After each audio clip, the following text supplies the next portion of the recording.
Let me ask you about something else from the president's interview with David.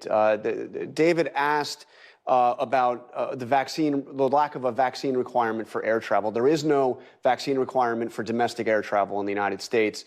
And when the president was asked, should there be one, he said that his team has said it's not necessary at this point. Do you agree with that? That there shouldn't be a vaccine requirement for domestic air travel? Well, it depends on what you want to use it for. I mean, vaccine requirements for people coming in from other countries is to prevent newly infected people from getting into the country.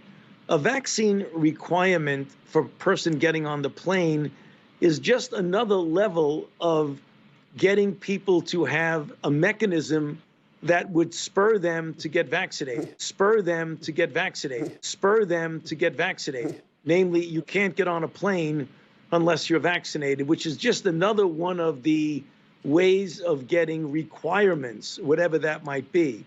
So, I mean, anything that could get people more vaccinated would be welcome.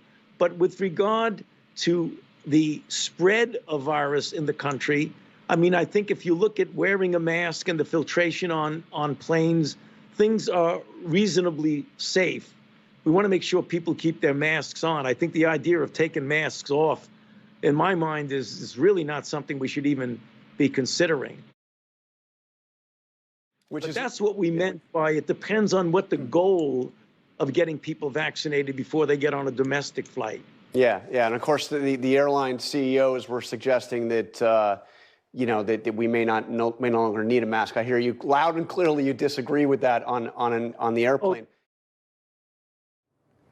Have you noticed that as everything around you seems to decline, one thing still grows? It is the power of your rulers. None of their plans and directives have solved your problems or made your life better. The only result has been their increased control over you at the cost of your freedom. Do you know why? You gave them the power.